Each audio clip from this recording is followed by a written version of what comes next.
Hola, muy buenas tardes a todos. Bienvenidos a Jueves de Abocacil.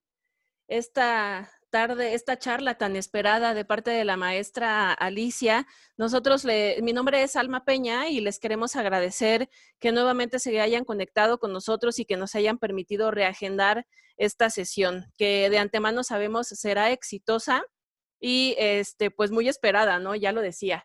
Así que, sin más, me permito presentar muy gustosa y muy agradecida con usted, maestra Alicia Nicté García Chávez. La maestra Alicia es titular del módulo Elaboración de Perfil Criminal en el Colegio Mexicano de Psicología Criminal y Forense, en la FES Zaragoza de la UNAM. También fue encargada de la jefatura del Departamento de Criminología de la División Científica en la anterior Policía Federal y fue integrante del Laboratorio de Geointeligencia en la División Científica de la Policía Federal. Pero además de lo que estoy muy contenta esta tarde y les tengo que presumir en este momento, es que la maestra Alicia se integra a las filas de Abocacil como perito, que es ahora pasa a ser una experta de nosotros, del equipo que, como ustedes bien saben, Abocacil les ofrece los servicios periciales y servicios de investigación criminal, tanto en materia de capacitación como en materia litigiosa. Así que estoy segura de que al término de esta charla, si ustedes tienen alguna necesidad de contratarla, de contactarla o de una situación similar, no duden en hacerlo en el correo oficial de Abocacil o en nuestras redes sociales. ¿Cómo vamos a trabajar esta tarde? Bueno, ustedes saben que la regla de cada jueves de Abocacil es que les pedimos puedan prender sus cámaras para que nosotros les veamos, para que la maestra Alicia pues sepa quién hay detrás de cada monitor y no sea esto así como que tenebroso, ¿no? De que vemos puras cámaras ocultas. Que podamos conocer, ella les pueda conocer de rostro y de mi parte también veo a caras conocidas y es un placer saludarles nuevamente y de verdad que estoy muy contenta y agradecida con que cada jueves nos acompañen. Y en lo que respecta a los micrófonos, pues les quiero pedir por favor que si pueden mantenerse en silencio, saben que si tienen alguna duda o comentario la pueden colocar en el chat y vamos a procurar que la maestra dé su exposición y al final poder dedicar algunas preguntas o respuestas. Le ha ocurrido también que de pronto si a la maestra, no sé, gusta echar un vistazo al chat y ella quiere ir atendiendo algunos comentarios, pues bueno, dejaremos que ella trabaje con la libertad y con la comodidad en la que ella se sienta. Así que maestra, bienvenida a su nueva casa, a Abocacil, y sin más, es de usted el micrófono. Muchas gracias. Hola, muy buenas tardes. Pues muchas gracias por la invitación. Muchas gracias, maestra Alma, por permitirme compartir una muy breve plática de lo que es el perfilamiento criminal, un tema que he estado trabajando desde hace 10 años. He tenido la oportunidad de tener diversas experiencias en esta materia, así como desde la perspectiva del análisis victimológico y en general investigaciones en diversas carpetas de investigación. Entonces, para mí, pues, compartir con ustedes un poco de este tema, de verdad que para mí es muy agradable y de verdad que un sincero agradecimiento por este espacio. Entonces, pues, empezamos, creo que por ahí tenemos una presentación. No sé si ya habíamos tenido la oportunidad este, de platicar la semana pasada, donde tuvimos ahí un pequeño inconveniente con la red, pero no sé si ya con algunos habíamos tenido esta plática, ¿no? Este inicio de plática, que si bien es cierto, pues prácticamente nos quedamos a la mitad. Para aquellos que se integran por primera vez, pues vamos a hacer como este recuento. Vamos a tratar de ser un poquito más breve que en la sesión anterior, para llegar, obviamente, hasta el tema donde nos habíamos quedado en la plática anterior, ¿no? Entonces, pues empezamos. El tema es perfilación criminal. Regularmente cuando escuchamos perfilación criminal, todos nos vamos hacia la parte de lo clásico, ¿no? Lo que vemos en la tele y está padre, ¿no? Porque pues, a muchos nos puede ser que les haya llamado la atención por ahí. Sin embargo, fíjense que hay una serie de conceptos que primero tenemos que establecer para entender por qué o por dónde proviene esta situación del perfilamiento criminal. Por favor, ¿podrías apoyarme con la siguiente? En este sentido, hay tres conceptos básicos de los cuales sí me gustaría hacer referencia y para hacer esta distinción, que abarcan este concepto general de lo que nosotros identificamos como perfil criminal. En este sentido tenemos lo que es el perfil criminal, el perfil criminológico y el contraperfil. El perfil criminal, en su forma más específica, lo vamos a identificar cuando tenemos agresores desconocidos, es decir, tenemos un evento criminal, pero desconocemos quién pudo haber llevado a cabo esa conducta. En ese sentido, hacemos perfilamiento criminal, es decir, este análisis que conlleva toda una serie de técnicas para poder allegarnos a diferentes hipótesis e identificar a la persona que pudo haber llevado a cabo esa situación o ese evento criminal. Tenemos los perfiles criminológicos, que es lo que regularmente o la palabra que más hemos escuchado, pero estos se relacionan en aspectos de campos donde ya tenemos a un agresor e identificamos sus rasgos para poder evaluar el tipo de agresor al que tenemos enfrente, ¿no? Regularmente lo podemos realizar en centros penitenciarios. ¿Por qué en centros penitenciarios? Porque ya tenemos agresores, sobre todo aquellos que ya tienen una sentencia ejecutoriada, y poder identificar a lo mejor cómo fue ese proceso para que llegaron o por el cual llegaron a cometer determinados delitos, ¿no? Entonces, el perfil criminológico lo vamos a realizar sobre agresores conocidos, para llegar a identificar hasta cierto punto patrones de conducta, ¿no? Y finalmente el contraperfil. Esta es una técnica que se ha utilizado muy poco en nuestro país y lo pueden utilizar desde la perspectiva de la defensa. ¿En qué consiste? Bueno, cuando tenemos una persona que está siendo sujeta de investigación, ya está detenido y todo, pero realmente es la persona que cometió el evento criminal. Ahí podemos utilizar la técnica de contraperfil, porque esta es desde una perspectiva más conductual, a diferencia de la parte criminalística, de que si se encontraron sus huellas o se encontraron elementos que lo puedan involucrar con el lugar de intervención, el lugar de los hechos o en la escena del crimen. El contraperfil nos permite identificar si conductualmente él pudo llevar a cabo el hecho que se le está tratando de imputar, ¿no? Entonces, el contraperfil no lo podemos utilizar más desde la perspectiva de la defensa. Vamos a tratar el día de hoy de hacer una breve referencia de dos conceptos principales. Desde el perfil criminal, es decir, sobre agresores desconocidos, y el segundo, desde la perspectiva del contraperfil, que sirve como una técnica pericial para la defensa. Por favor. En este sentido, vamos a empezar con a identificar que el perfil criminal no es algo nuevo, no es algo que trajeron apenas hace unos años unos cuantos peritos o expertos en la materia. El perfil criminal es algo que, así como la criminalística, tiene un antecedente en el por qué o identificar quién lleva a cabo una conducta. Una desde la perspectiva de hechos materiales y esta otra, el perfil criminal, desde la perspectiva de entender la conducta que realiza, por qué la realiza.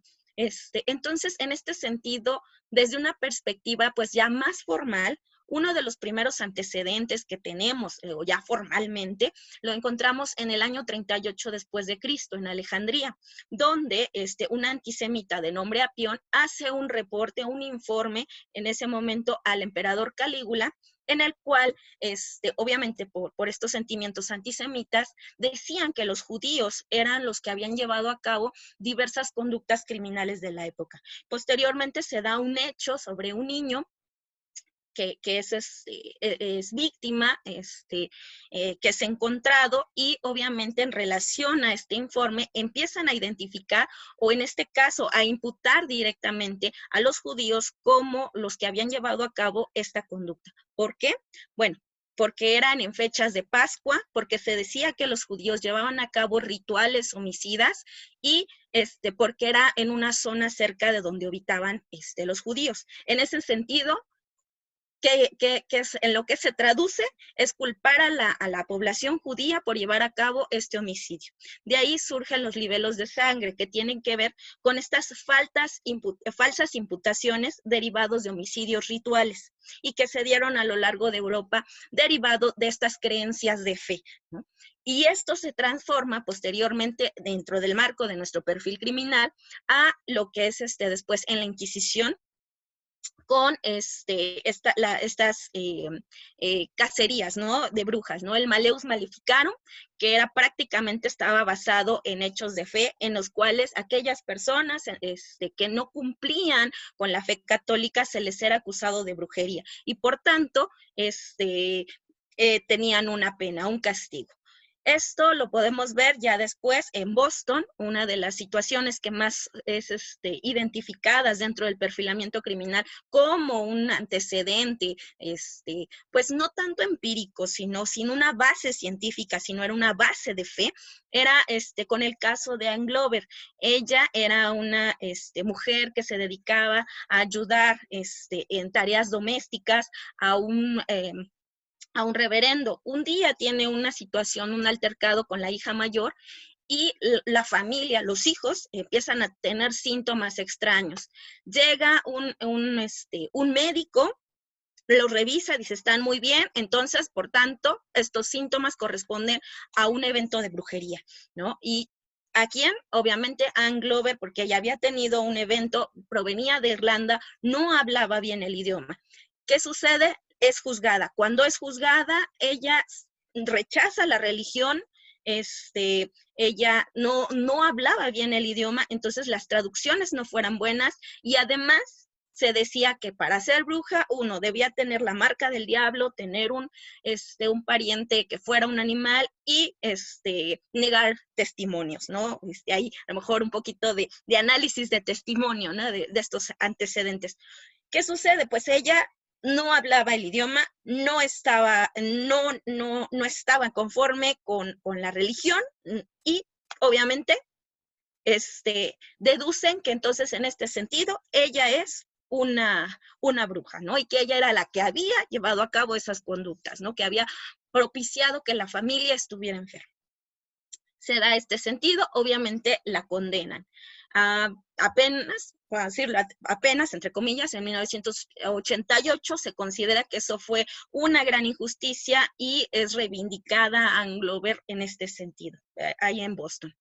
Esto fue el inicio o fue el fundamento después, años después, para lo que nosotros identificamos como el caso de las brujas de Salem, en el cual el mismo doctor que había atendido a los hijos de este reverendo crea un escrito señalando todas las características que él había visto, los síntomas que presentaron todos estos niños, y en otra comunidad, en Salem, otro reverendo se da cuenta que sus hijos tienen esos síntomas, ¿no? Entonces, por tanto, son víctimas de una brujería. Y empieza esta cacería de brujas, en el cual el resultado son 20 personas muertas, 16 de ellas son mujeres, 4 son hombres y otras aproximadamente 50 personas fueron detenidas injustamente.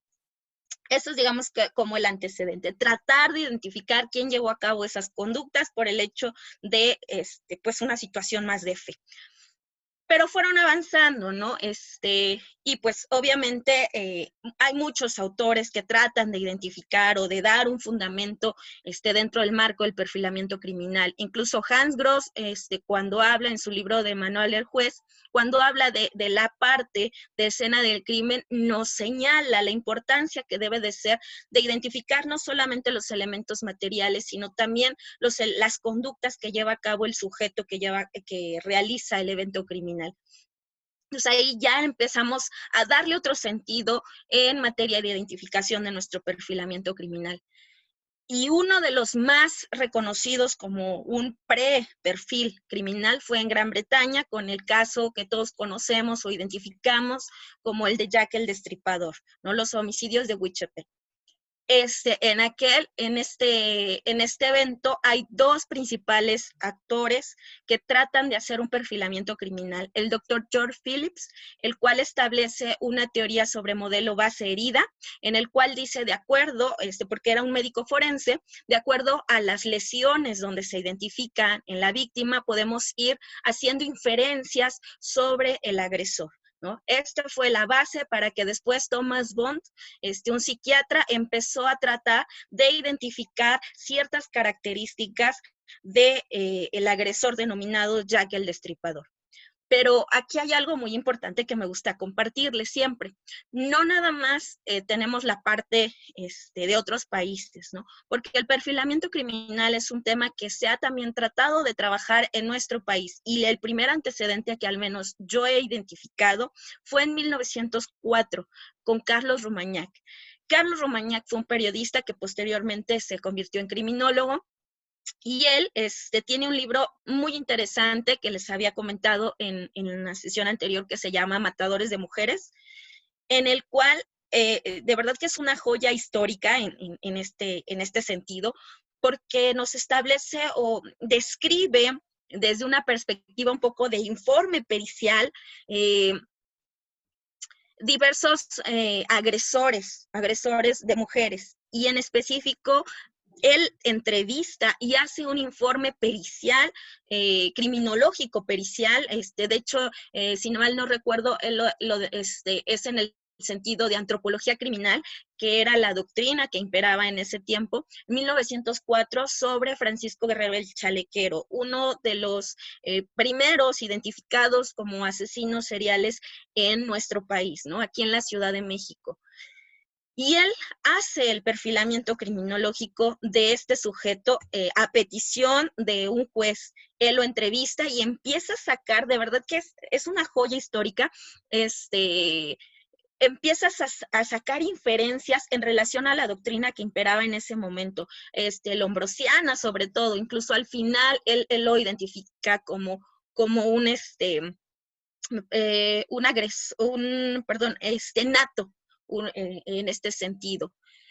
En 1904, entonces, además, él continúa haciendo trabajos en diversas cárceles de nuestro país y haciendo inferencias sobre patrones de conducta de diferentes agresores. Entonces, en México, ese es uno de nuestros primeros antecedentes de perfilamiento criminal. Y además, de verdad que es interesante porque establece, dice, él no lo realizó como producto de pasiones, sino que él lo realiza premeditado. De verdad que es muy interesante. Y ese es en México nuestro primer antecedente de perfil criminológico, perfil criminal que podamos encontrar. Posteriormente, bueno, ya en una etapa ya lo que es científica, donde tenemos identificado y reconocido como el primer perfil científico criminal, fue en Estados Unidos en 1957, el caso del Mad Bomber, loco de las bombas, en el cual este sujeto había colocado diversas bombas en distintos lugares, en específico en zonas donde había sistemas de electricidad, etcétera, y dejado cartas. La policía no podía identificarlo.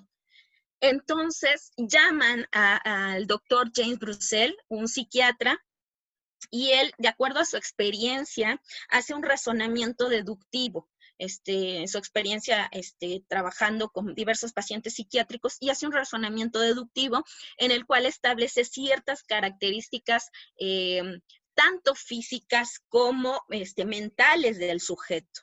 Llega al grado que se dice que logra identificar en relación a, incluso por la forma en que escribía, por la forma en que se desempeñaba lingüísticamente, empieza a hacer ciertas inferencias y es posible identificar al agresor en ese sentido. Era un Metesky, se apellidaba Metesky, y él era un polaco que incluso lo más interesante de la perfilación llegó al punto de decir el doctor Brussel que cuando lo detuvieran seguramente iba a utilizar un chaleco, ¿no? Y si bien es cierto, cuando lo detienen traía una pijama, cuando le piden que que vaya a cambiarse, él se coloca un chaleco, ¿no? Pero obviamente esta inferencia da resultado porque también los chalecos eran una prenda muy común en ese tiempo, ¿no? Y las características. Pero bueno, ese fue, digamos, que el primer perfil científicamente ya considerado. Por favor. Sí, muchas gracias. En este sentido, vamos a considerar que dentro de la investigación criminal existen 3 métodos principales para la elaboración de perfiles criminales.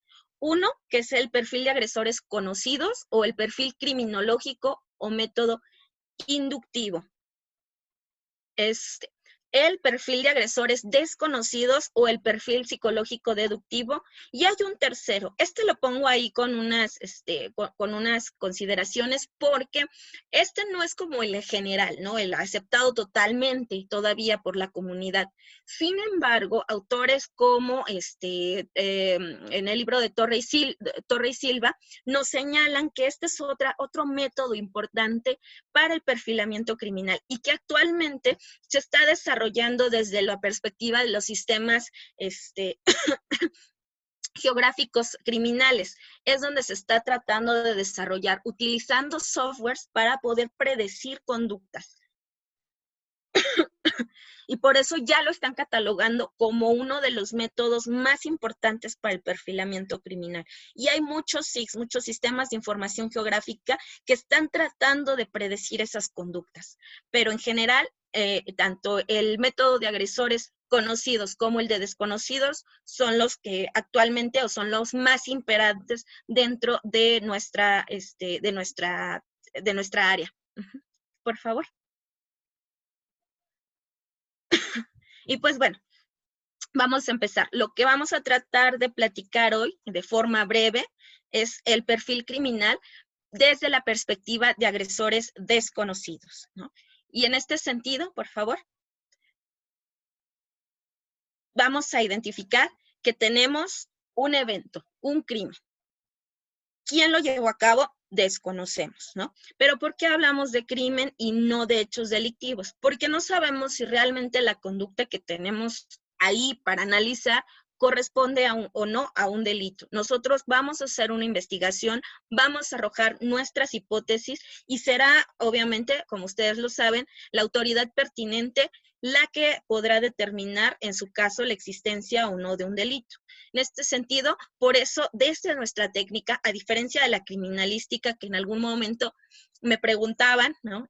¿Por qué no tomas esos conceptos? Bueno, porque esta técnica, que algunos consideran como método, otros como técnica, tiene sus propios conceptos, y sus conceptos provienen de este sentido, no del evento o de la circunstancia en el que el país decida nombrar, sino en relación a conceptos generales que tienen una etimología específica. Y por eso les digo, en este sentido, tenemos un crimen, tenemos un evento, un hecho criminal, tenemos que identificar quién lo llevó a cabo. ¿Cómo lo vamos a llevar? A cabo de una serie de inferencias lógicas, probatorias, con un sustento teórico, con un sustento material, y que va a estar sujeta, obviamente, también a una fase de identificación, de poder señalar si esas hipótesis realmente corresponden con el agresor que llevó a cabo esa conducta.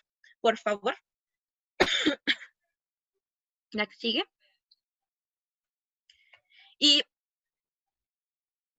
perdón, en este sentido, vamos que hay diferentes conceptos que identifican el perfilamiento criminal.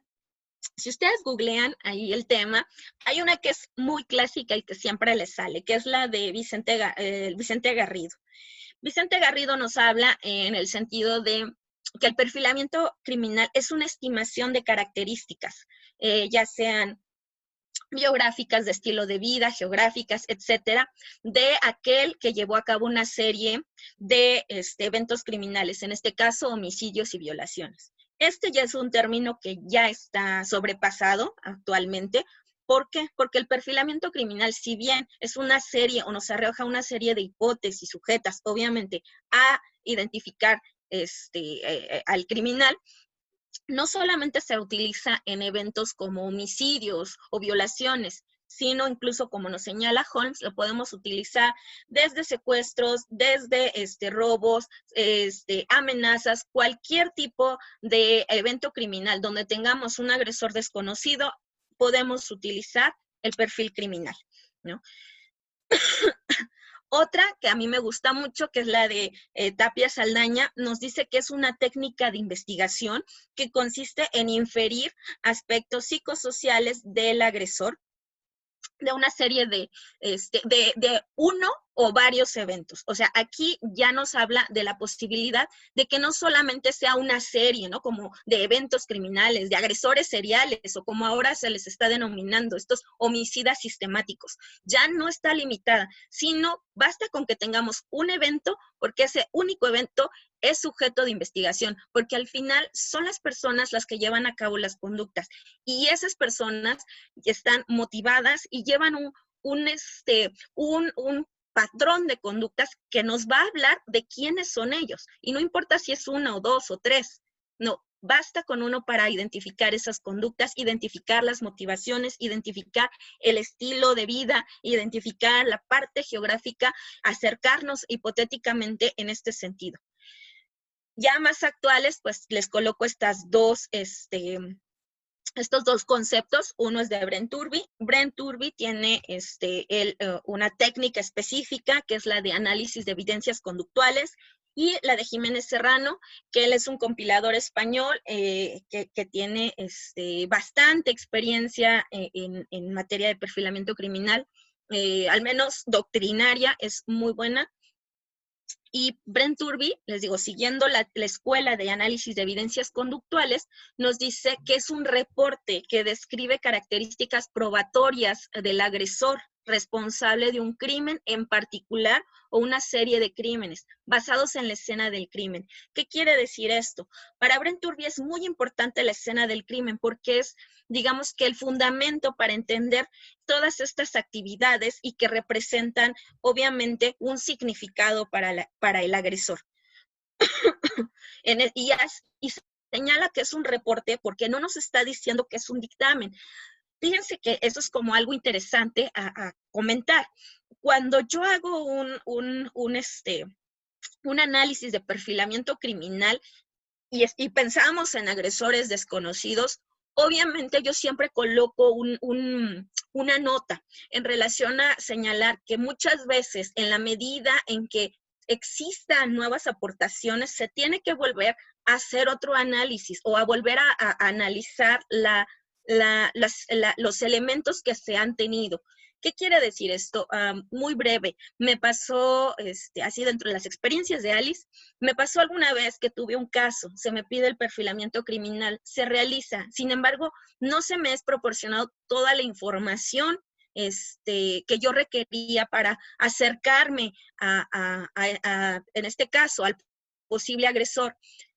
Pasaron 2 años en los que otra autoridad vuelve a tomar el caso y a veces digo que existe alguna conexión entre los casos, porque me vuelve así, por una cuestión extraña, me vuelve a tocar a mí el tema con otra autoridad. Y en este caso, pues yo ya lo traía, ¿no? ¿Qué hago? Vuelvo a solicitar lo que no se me dio en la primera instancia a nivel estatal, lo que no se me pudo proporcionar a nivel federal, sí se me proporciona, y obviamente las respuestas, las hipótesis que planteo en este segundo trabajo, en este segundo informe, de verdad que fueron abismales, porque se me permitió obtener mayor información, se me dieron más herramientas, ¿no?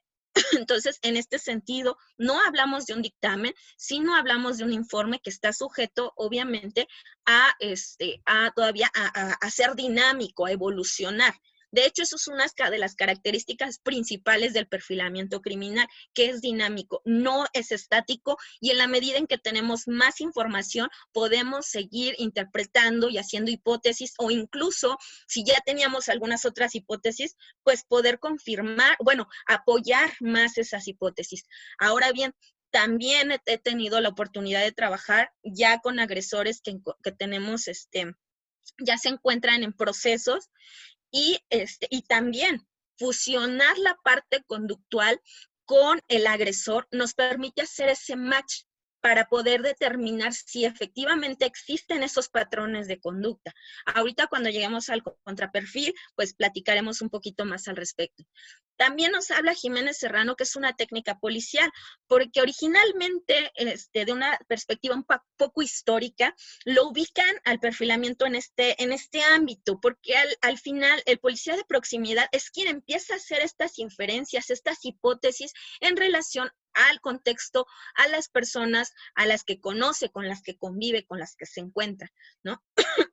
Y por eso él nos habla de una técnica policial y la diferencia de lo que es esta parte del perfil psicológico del perfil criminológico, ¿no? Que era lo que ya habíamos dicho. El perfil criminológico tiene otra área de estudio y se diferencia del perfil criminal cuando de agresores desconocidos, que es un tema que si ustedes también entran sobre todo en literaturas anglosajonas o incluso latinoamericanas, siempre lo van a tener como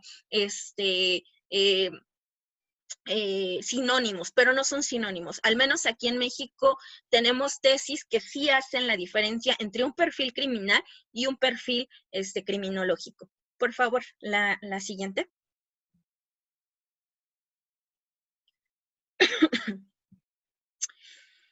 Y hay diversas técnicas para elaboración de perfiles.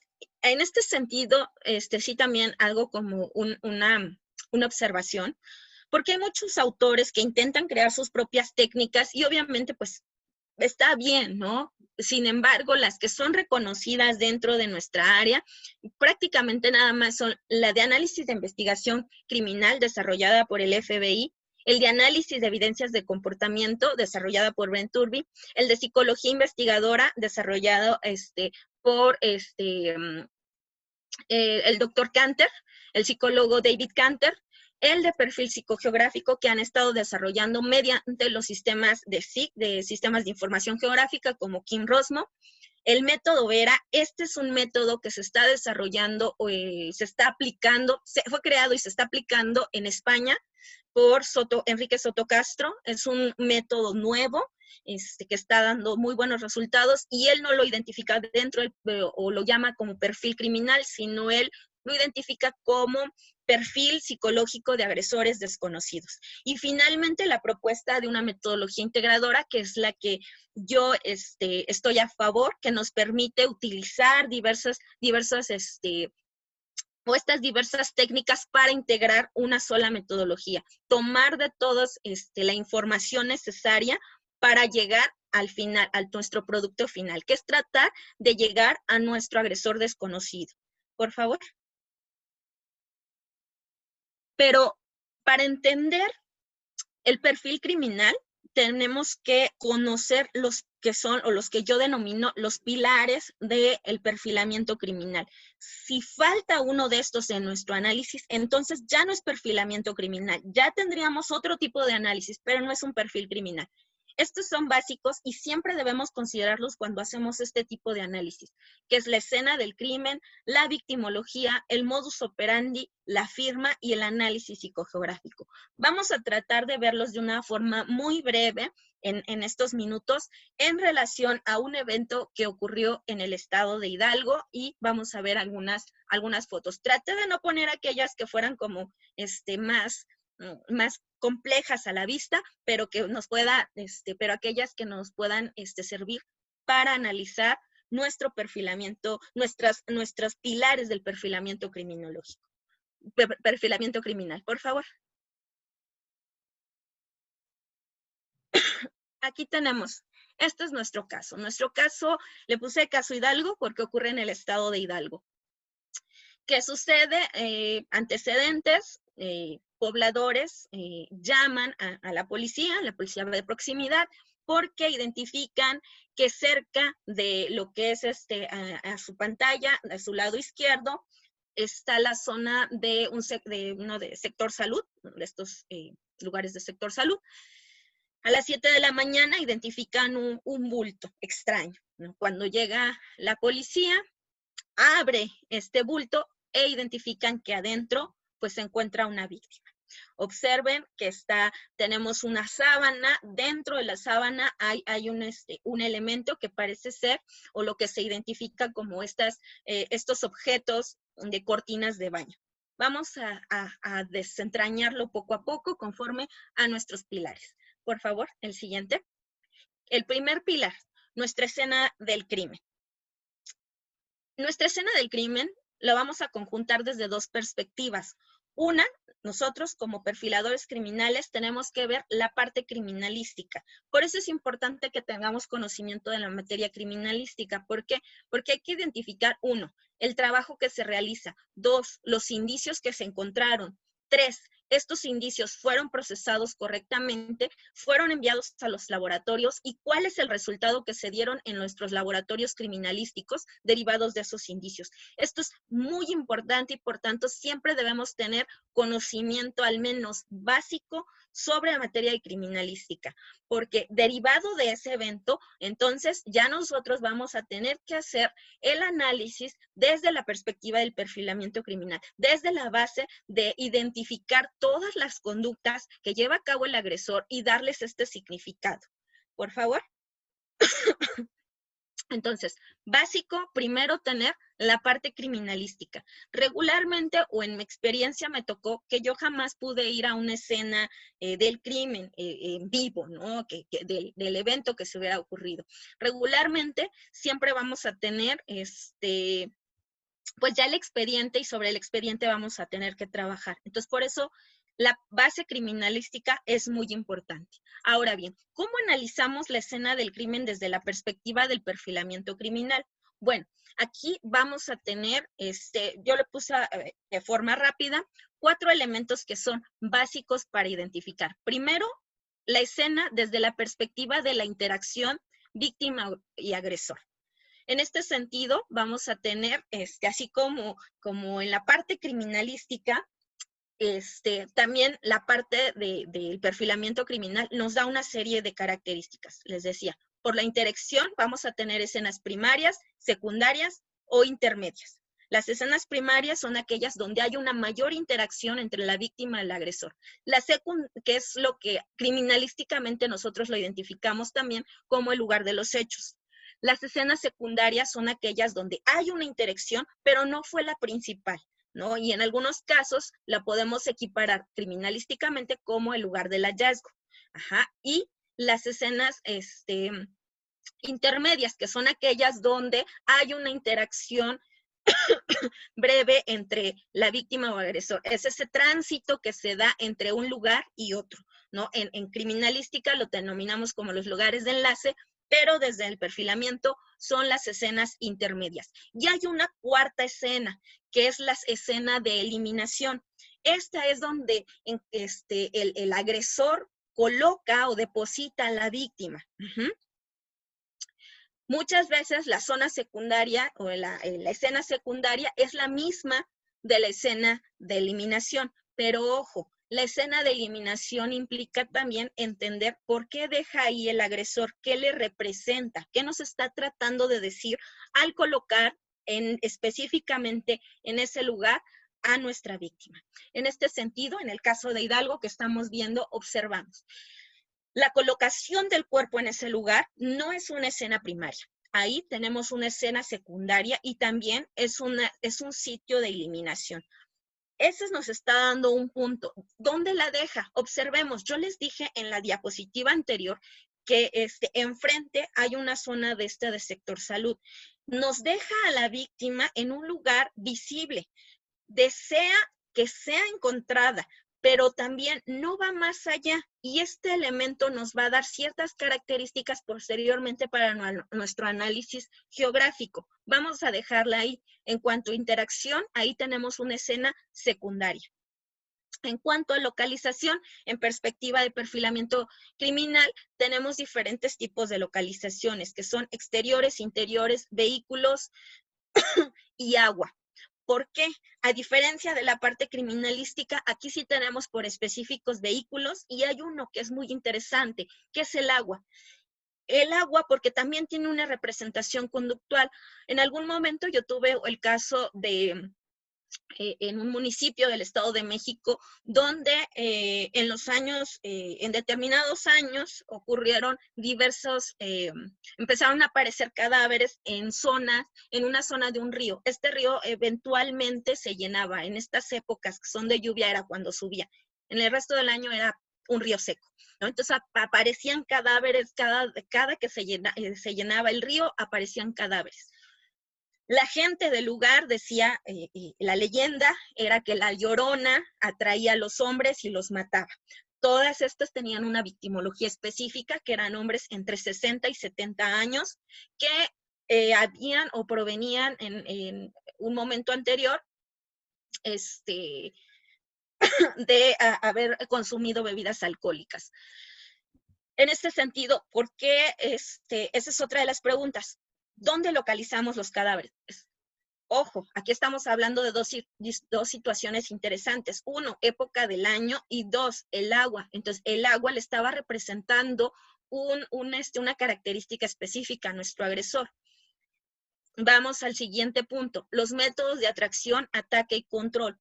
Por lo que observamos dentro de nuestra víctima, en este primer momento no podemos identificar cuál fue el método de ataque. El método de ataque es cómo el agresor capta a la víctima. Esto puede ser de diferentes perspectivas, ya sea por sorpresa, un ataque súbito o por engaño.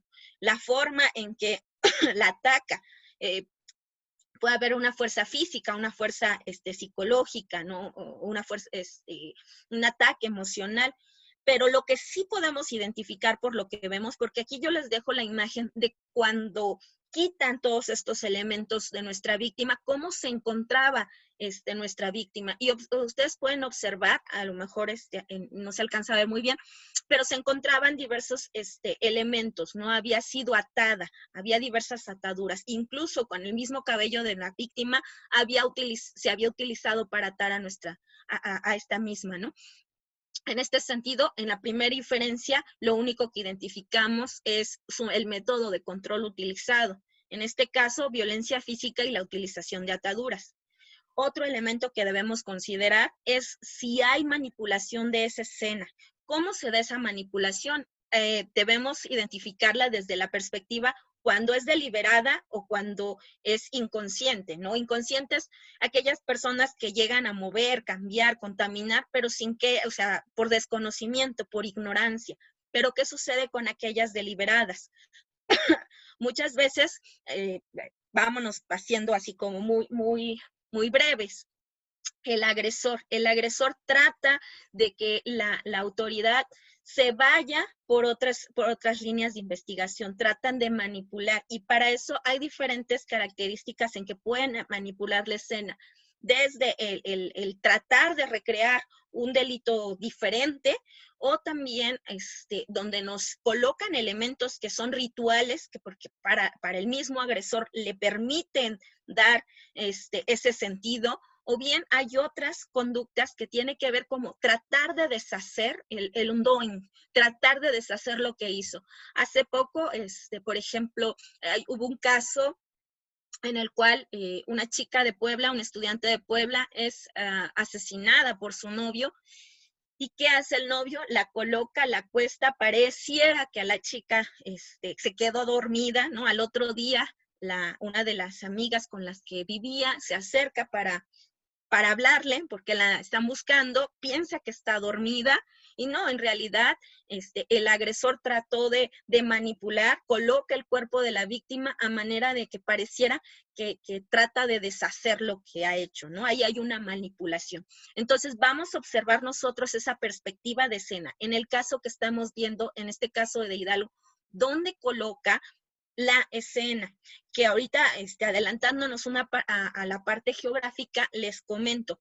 Resulta que el agresor lo coloca, les digo, uno, en una zona abierta, en una zona donde puede ser encontrado, en una zona que, observen, no fue más allá de esta parte al exterior, no fue más allá a tratar de guardarla, de tratar de ocultarla. No, entonces esto nos habla con otro tema que está muy aparejado con el análisis criminal dentro del perfilamiento geográfico, que es la parte de mapas mentales, la parte de no identificaba el lugar. Empezamos a hacer inferencias, no identifica el lugar porque no va más allá. Incluso geográficamente, en la parte de Hidalgo que se identifica el cuerpo, es una colindancia con el Estado de México. Y literal, la forma de entrar ahí es, sales de la carretera, das la vuelta y vuelves a salir otra vez hacia la carretera que da con el Estado de México. ¿Qué quiere decir? Nuestro sujeto no se arriesgó. Aquí podríamos hacer una inferencia en que nuestro sujeto manipula la escena para tratar de colocar el cuerpo de la víctima en otro estado. ¿Cuál es el resultado de que se dé en este sentido? El estado en el que el estado de Hidalgo no es un estado no es una zona que nuestro sujeto identifique, porque él prácticamente la dejó en el primer lugar donde él pudo y salió corriendo, por así decirlo. Entonces, el estado de Hidalgo para él no es un lugar que identifique, no está dentro de su zona de confort. Él la coloca ahí porque le fue fácil. ¿Qué trata de hacer esto? Manipula la escena en sentido o prevé que el caso se lleve en otro estado, ¿no? Por eso no va más allá. O sea, esa conducta no se llevó en el estado de Hidalgo. Proviene, ya después con las inferencias, en este caso, del Estado de México, por las características del lugar, de la zona, del recorrido. Otro elemento que es muy importante cuando se hace el perfil es siempre ir a los lugares, hacer los recorridos, observar, oler, verificar.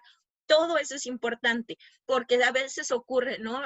Estamos en el expediente y dice, y el agresor se escondió detrás de un árbol. Y nosotros empezamos a identificar y pensamos, pues un árbol frondoso, ya está con las manzanitas, ¿no? ¿Y cuál? Que vamos a la escena y es uno de estos arbolitos chiquitos que recién acaban de poner y no es nada, o no se corresponde a veces con las expresiones o con las entrevistas que algunos testigos dan. Y que ahorita vamos a tratar de verlo también desde otra perspectiva. Por favor. Entonces, les digo, esto es muy importante. Cómo también identificamos la parte de manipulación. No solamente las características o los indicios físicos nos van a dar que manipularon, sino la parte de las evidencias conductuales nos van a permitir identificar cuándo es manipulada. Por eso, y bueno, más adelante vamos a ver, en este sentido, los indicios físicos se pueden manipular, pero las evidencias conductuales no se van a manipular. Más bien, nos van a dar mayor información cuando el sujeto trata de hacer este tipo de conductas. El segundo pilar, que es básico e importante, es la víctima. La víctima, por favor. ¿Qué vamos a identificar de la víctima? Aquí me gustaría hacer una precisión. Por ejemplo, les decía de Soto Castro, él nos habla de la víctima también, cómo analizarla desde la perspectiva de escena del crimen. ¿Qué quiere decir esto? Que las heridas, las agresiones que sufre la víctima conllevan un análisis específico para tratar de identificar qué es lo que nos trata de decir el agresor, la motivación y, en su caso también, la relación víctima y victimario.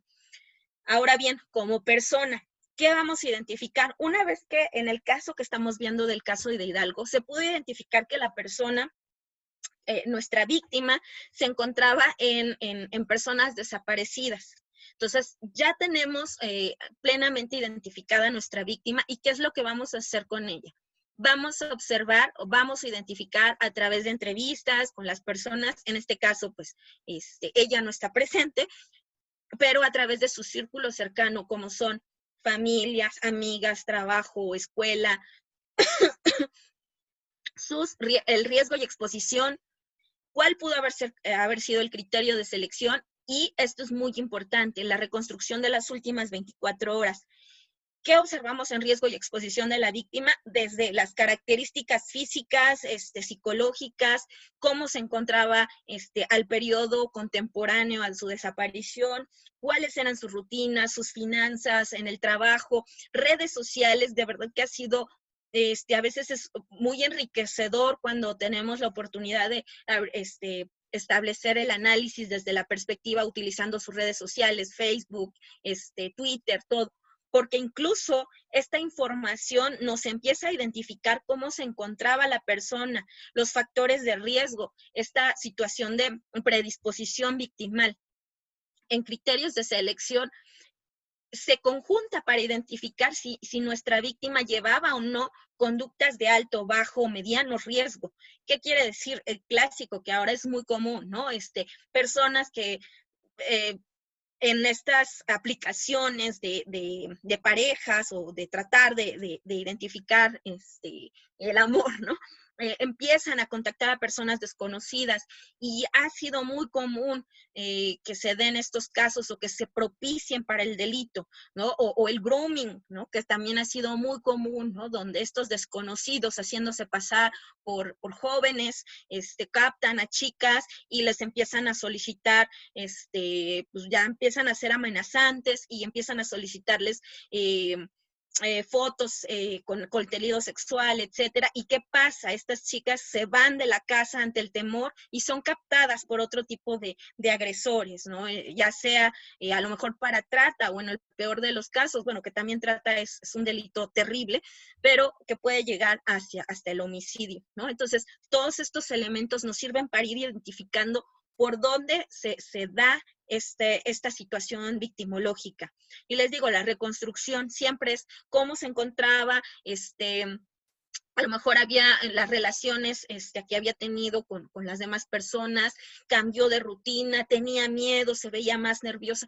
Todos estos elementos nos sirven para identificar cómo se encontraba nuestra víctima momentos antes. Aquí le quise colocar, se observan rápidamente a manera de observación, en la parte donde les digo escena del crimen. No es lo mismo donde ataque el agresor y el agresor, los ataques que da van relacionados a la motivación y también a ciertas características, si recordamos un poquito también esta parte de modelo herida de nuestro agresor, si es un agresor con cierta esta situación física o no lo es, o incluso les digo también esta relación que hay, porque el arma que utiliza un agresor no es lo mismo que un agresor utilice un arma de fuego, que utilice incluso sus propias manos para llevar a cabo, en este caso hablando de un homicidio, ¿no? Cada uno nos lleva una interpretación distinta para identificar a nuestro agresor. Por favor, la que sigue. Ahora bien, el modus operandi, nuestro otro punto a considerar. Observen las decisiones que toma nuestro agresor, ¿no? ¿Qué es el modus operandi? Son todas las actividades que ejecuta nuestro agresor para llevar a cabo el hecho criminal. Este tema va muy aparejado con el iter criminis, es decir, desde el momento en el que viene la idea, toma o conjunta estos medios preparatorios y lleva a cabo la acción o lo que es denominado en esa interacción el paso al acto, y también después, por favor, la que sigue.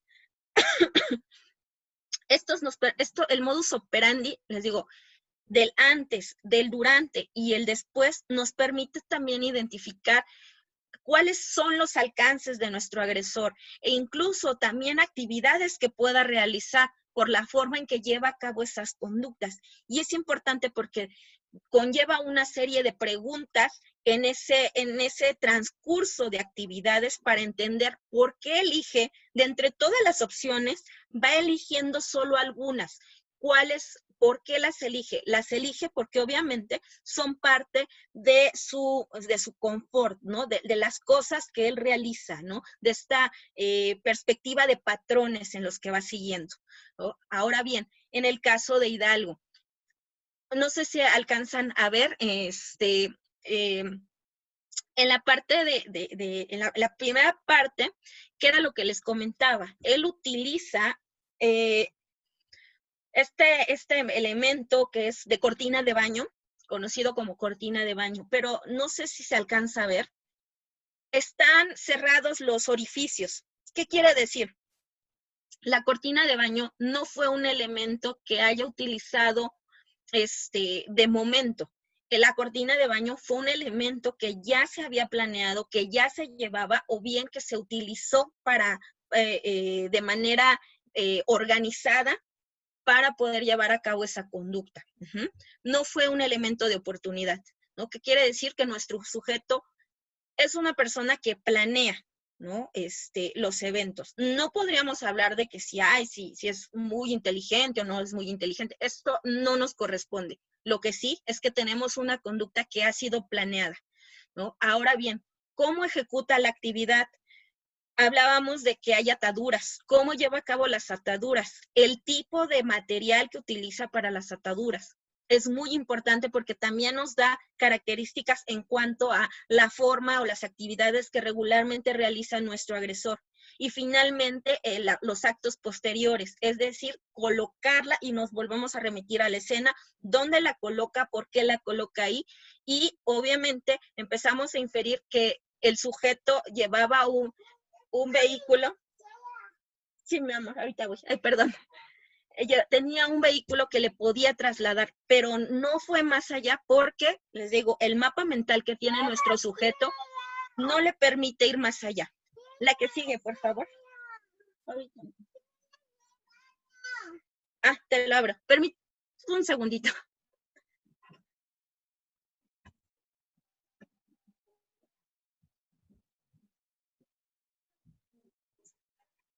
Perdón, una disculpa.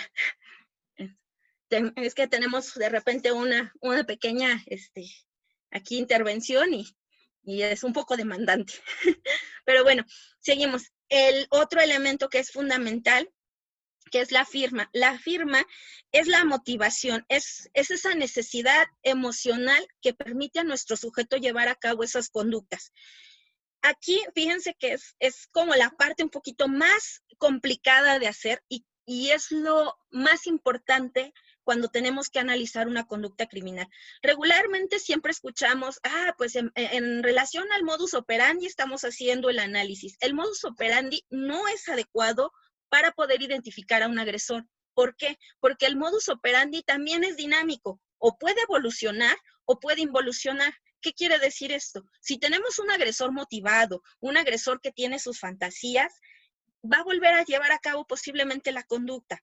¿Y cómo? A lo mejor ya le va a crear nuevos elementos, le va a poner, si en este utilizó ataduras, a lo mejor le va a poner además para el siguiente una bolsa, etcétera. Entonces, es dinámico. Sí, nos sirve para identificar ciertas características de nuestro agresor, pero no es idóneo si tenemos casos sistemáticos. ¿Por qué? Porque lo va a cambiar, o puede ser, dice, también el modus operandi involuciona. ¿Qué quiere decir esto? A lo mejor puede utilizar sustancias psicotrópicas o alguna otra situación que hace que cometa errores y que esta parte organizada que estábamos observando se descontrole. Entonces, el modus operandi sí nos da referencia, pero no es un elemento fundamental cuando hacemos un análisis de este tipo. Ahora bien, la firma corresponde más a las motivaciones. Ojo, actualmente también la firma cambia, la firma también es dinámica. Lo que no es dinámica y lo que nos sirve para identificar a nuestro agresor es el motivo, esa necesidad emocional.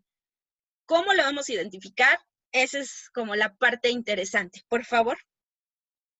Y otra es a través de llevar a cabo las evidencias conductuales. Las evidencias conductuales, ¿cómo las vamos a poder relacionar o vamos a detectar? Uno, mediante observación, y dos, mediante inferencias.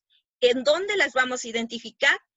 En declaraciones, en la información criminalística de la escena, en la víctima y en la víctima como escena y en la victimología.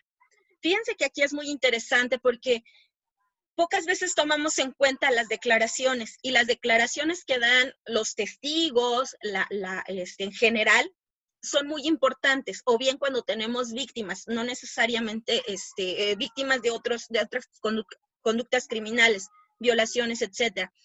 Es muy importante. Le digo, pocas veces o me ha tocado que se le da ese peso y a veces nos da miedo abordar la parte de la información que se extrae de las declaraciones. Como que todavía no nos da tenemos ciertos prejuicios, ¿no? Y me ha tocado analizar diversos casos desde la perspectiva de testimonios. Y se observan, el análisis de testimonio no solo se hace como lo que generalmente ubicamos, ¿no? La parte de esta expresión física, ¿no? Conducta no verbal, sino también desde la perspectiva lingüística. Lo que nos dice, lo que no nos dice y lo que nos pretenden decir, ¿no? Que pretenden nosotros crear, ¿no? Otra vez así, experiencias de Alice. Alguna vez uno de los testigos empezó a decirme, usted ya se dio cuenta, usted que es perito, usted que está estudiada, ya identificó tal situación. Alto ahí, ¿no? Alto ahí. ¿Por qué? Porque lo que está haciendo este sujeto, este testigo, está tratando de inferir en mí. Su contexto lingüístico, y a veces verbal, perdón, no verbal, trata de hacer o de manipular la información. ¿Por qué? Porque al final lo que quiere es que diga, sí, cierto, yo que soy la perito, yo ya me di cuenta. O sea, en este sentido, las declaraciones son bien importantes, pero escuchar y ver con precisión. Porque les digo, muchos testigos van a tratar de influir en nosotros. Muchos testigos van a dar información a través de lo que dicen y de lo que no dicen. Y pareciera que de repente nos da miedo entrar en este contexto de declaraciones, pero de verdad que son bastante útiles para entender desde la perspectiva de la víctima, como desde la perspectiva de identificar al agresor, porque cuántas veces no hemos sabido de casos en los cuales se tiene al agresor ahí y simplemente pues lo dejan ir, ¿no? Apenas el caso, no sé si ustedes escucharon, de el monstruo de Toluca. ¿Qué pasó? Yo estuve ahí platicando con una de las MPs que lleva uno de los casos, me dice, yo lo entrevisté y lo dejó ir. O sea, pasó un año a cuando surge toda esta situación, ¿no? Pero ¿por qué? Porque no sabemos entrevistar, porque no saben identificar, y creo que por ahí es una técnica bastante interesante y que se debe de adoptar para entender estos contextos en caso de testigos, ¿no? Y bueno, siguiendo, observar, les decía, cada elemento, cada decisión que toma nuestro sujeto conlleva una motivación, conlleva una necesidad y por tanto una característica de nuestro agresor. La que sigue, por favor. Y bueno, en evidencias conductuales, les digo, tenemos la firma, que son actividades ya sean de rituales o bien la firma que particulariza a nuestro sujeto en casos de eventos sistemáticos, el sello personal, que es esta combinación entre modus o firma, y el trofeo, que se puede dar durante o después, es decir, que el sujeto se lleve algo de nuestra víctima o después ocurra o asista al lugar y se lleve algo, ¿no? Fíjense que ahí por ahí estoy haciendo como yo mis inferencias también, y a veces esos trofeos no son tanto físicos, también son conductuales. En algún momento, me tocó el caso de el monstruo de Ecatepec, y platicando con él, se empieza a inferir que hay conductas que realiza nuestro agresor que son trofeos que tienen que ver con estar cerca de la familia de la víctima y regocijarse, ¿no? En este recordar el evento en el que estuvo sometida la víctima y por el cual todavía sentirse esta superioridad, ¿no? Y nos empieza a dar, a particularizar hacia dónde es la motivación de nuestro agresor. Por favor.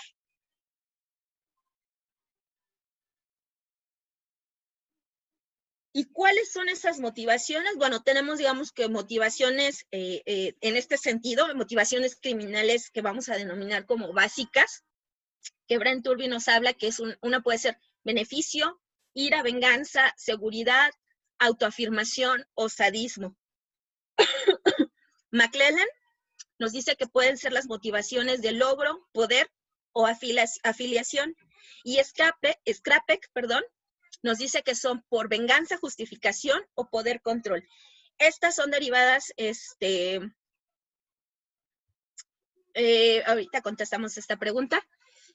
Estas dos últimas fueron realizadas de agresores sexuales. Ellos señalan que las motivaciones regularmente en agresiones sexuales son por venganza, justificación, poder, control. Venganza, justificación se refieren a que ellos fueron víctimas en algún momento y obviamente ellos violentan para tratar de vengarse y justifican esa violencia por haber sido víctimas. Y después, bueno, la de poder, control. Por aquí vi una pregunta de cuál sería el motivo de que alguien tenga capaz de cometer un homicidio. Podríamos hablar del neurológico y cuáles podrían ser los focos. Ok, aquí hay dos preguntas interesantes y que nos llevan a platicar de un tema que es como, que hemos escuchado por ahí muy común, ¿no? Los agresores que pueden ser organizados o desorganizados. En este sentido, para identificar siempre debemos tener un caso como único y por tanto su análisis debe ser particular. Conforme a las características que presente, podemos identificar si nuestro agresor es organizado o desorganizado. Desde una perspectiva clásica, los desorganizados son aquellos que muchas veces tienen una situación, de una situación psíquica, ¿no? O sea, que pueden ser psicóticos, esquizofrénicos, etcétera. ¿Qué quiere decir? Que llevan a cabo una conducta de repente, ¿no? Cometen el homicidio y dejan una cantidad extraordinaria de indicios. No limpian, no acomodan, es más, a veces la víctima es de oportunidad. En ese sentido, hay una situación, una situación psiquiátrica por los cuales se da una situación desorganizada. Y los organizados no. Los organizados pueden ser aquellos que planean, que llevan toda esta parte del iter criminis que les decía. Sin embargo, hay una intermedia, que son los agresores mixtos, que pueden ser que no tengan una situación psiquiátrica, pero que en algún momento posiblemente llegan a cometer, ¿no? En algún derivado de una emoción, llevan a cometer el homicidio, ¿no? Y lo cometen y después tratan como de deshacer todo, ¿no? O bien al revés. Planean, no sale y huyen, ¿no? Y dejan todos los indicios. Aquí no podría decirte como que si hay, si hay un punto neurológico, porque hay tantos casos como personas en específico podríamos identificar. ¿Cómo decirlo? No necesariamente necesitas tener como una situación psiquiátrica para llevar a cabo una conducta. Lo que sí es posible es que identifiques trastornos de personalidad que no son lo mismo, ¿no? Entonces aquí es más hacia un ámbito psicológico que es diferente al psiquiátrico.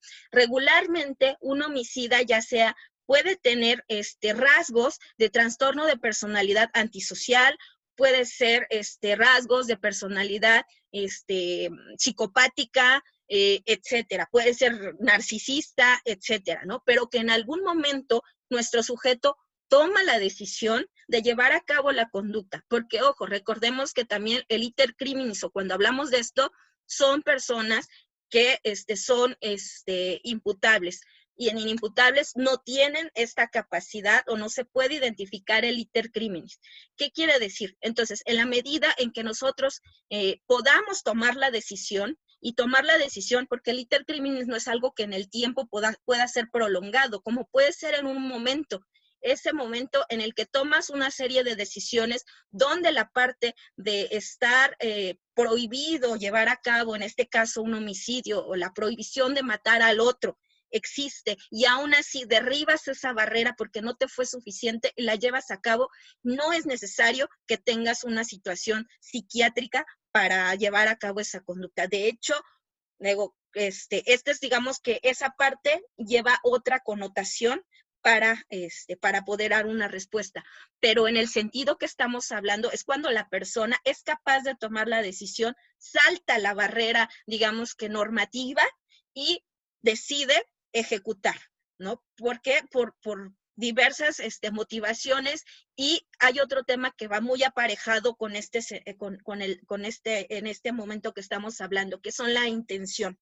Ahora bien, ¿cuáles son los focos rojos que podríamos reconocer una persona capaz de violentarnos?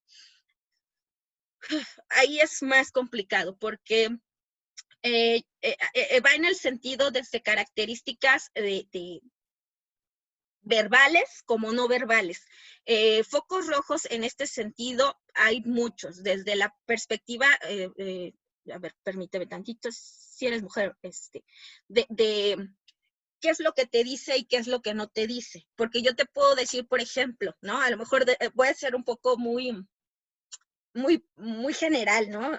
Te puedo decir, ¿no? Como, ¿sabes qué? No me gusta cómo te vistes, ¿no? O me gusta cómo te vistes, perdón. Me gusta cómo te vistes, pero yo te estoy diciendo verbalmente, me gusta cómo te vistes, pero yo te estoy haciendo así como que te barro y así, ¿no? Entonces, este es un ejemplo muy breve, muy genérico de tenemos ahí un foco amarillo o foco rojo en su caso para identificar que la persona que está enfrente no está siendo congruente en lo que dice y en lo que se hace. Y cuando no hay congruencia, hay que identificar qué es lo que realmente nos está tratando de decir. Ajá. Ay, ya perdí por aquí. Aquí sí había otra pregunta. El beneficio aporta desplegar y concretarla. Ok, el beneficio regularmente tiene que ver con situaciones económicas. Ajá. Un ejemplo muy claro es, por ejemplo, en el siguiente tema. Por favor, si me puedes apoyar con la siguiente. Tenemos un motivo y tenemos una intención. Aquí hay un caso clásico para entender motivo e intención. Supongamos que es pensemos en una mujer, ¿no? Que se da cuenta que el esposo la está engañando. Entonces, resulta que ella planea esta parte de venganza, ¿no? Está herida emocionalmente y planea la venganza. Planea matar al sujeto desagradable al que le dio toda su vida y ahora le está engañando, ¿no? Y hace por ahí contrata uno de estos seguros, ¿no? Y mata a nuestro sujeto. Aquí tenemos dos consideraciones. Una fue el motivo y otra fue la intención. El motivo fue la parte de la venganza, mientras que la intención fue el resultado final con el que ella iba a obtener, en este caso, la ganancia monetaria. Pero hay otro tercero que tiene que ver con las intenciones contribuyentes. La intención contribuyente es todavía ese elemento que le da el punto decisivo a veces a la persona para tomar la decisión. En este caso, la mujer se da cuenta que el marido la está engañando, crea este seguro, pero lo que más le empieza a doler o que le es determinante es que resulta que la otra persona o con la que le está engañando es su mejor amiga. Ese tercer elemento, esa es la intención contribuyente. O sea, tenemos una persona que tiene un motivo, venganza. Después, la intención puede ser una situación económica, pero lo que hace que le dé el punto final para llevar a cabo la comisión del acto es el hecho de que la persona con la que estaba engañando era la amiga. Y aquí tenemos como todo este proceso para entender ese motivo, esa conducta y esa necesidad, no solo emocional, sino también al final económica, por la que nuestra mujer, nuestra agresora, lleva a cabo esa conducta. Entonces, pero todo este trayecto, identificarlo, es lo que nos va a dar un poco, tanto en la parte de la escena como decíamos en su momento, las entrevistas. Y por ahí de verdad hay que poner mucha atención a las entrevistas, mucha atención a las declaraciones, porque ahí nos están diciendo a veces, incluso si no encontramos a la persona, ¿dónde la podemos encontrar? La que sigue. ¿Cómo identificamos nuestra firma? En la firma, nuestro agresor se va a tomar un tiempo adicional en la escena. Las conductas no son necesarias para llevar a cabo el acto criminal. Están relacionadas con expresiones de necesidad, emoción o fantasía. vamos a identificar menos racionalidad y pueden ser más viscerales. Y suponen actos de comunicación entre el criminal, la víctima, o entre el criminal y otra persona.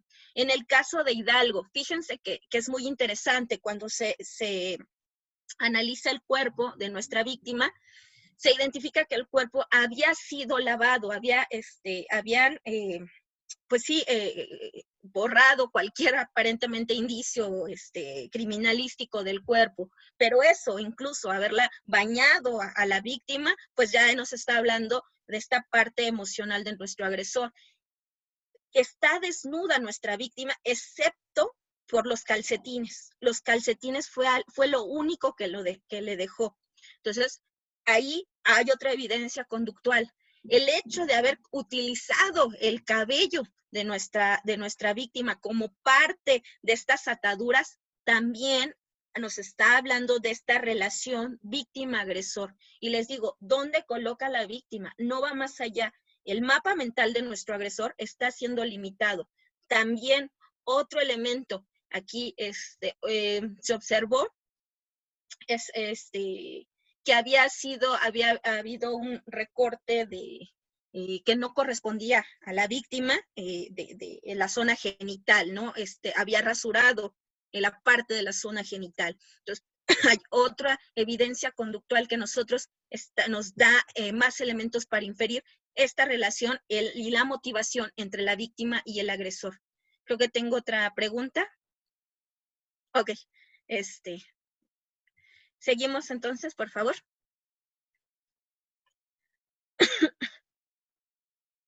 Y les digo, el análisis psicogeográfico, ¿qué nos implica? Bueno, es el estudio de la actividad espacial geográfica de nuestro agresor, estos movimientos que realiza, la toma de decisiones, pero desde la perspectiva geográfica. Ajá. Y aquí hay diversos conceptos, por favor, que vamos a tener en cuenta cuando hacemos este análisis, que es la ley coste-beneficio, los mapas mentales, la teoría de las actividades rutinarias, del patrón delictivo y el desplazamiento del crimen.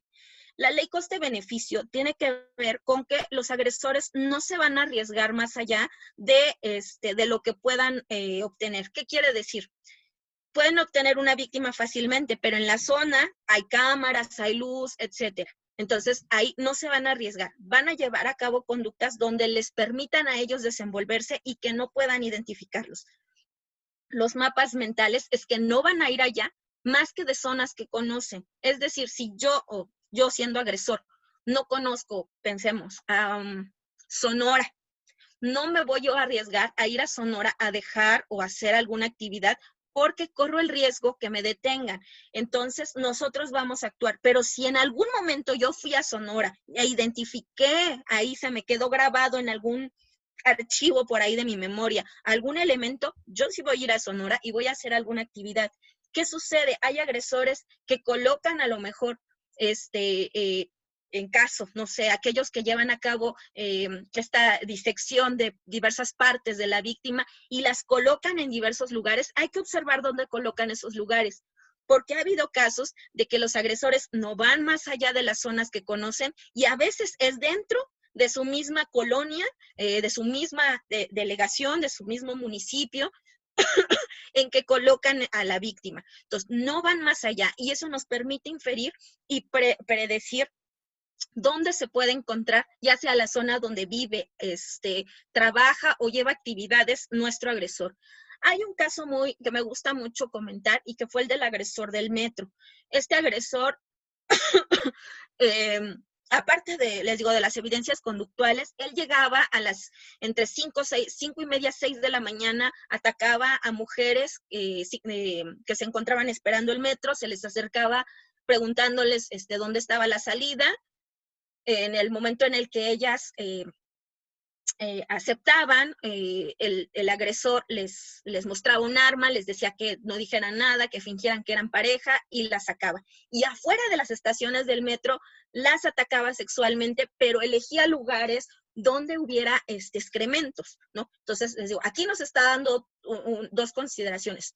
el horario en que está atacando y que nos habla de esta parte de la teoría de las actividades rutinarias, que va con un poquito de conciencia espacial y de la psicología investigadora, que nos dice que nuestros agresores también interactúan conforme a sus patrones de conducta, ¿no? Y hay momentos en que patrones de conducta con las actividades que también realiza la víctima se relacionan, y esa parte del iter criminis y nuestro iter victimae se cruza. En este sentido, en nuestro agresor del metro, él empezó a atacar, les digo, nada más para ser muy breve, en determinadas estaciones. ¿Qué se identifica de estas determinadas estaciones? Que todos confluyen en un punto específico, que era Pantitlán. Eran diversas estaciones en las que atacaba, Consulado, Aragón, etcétera, ¿no? Y otras, y dos más, una en Acatitla, otra me parece que era Moctezuma, ¿no?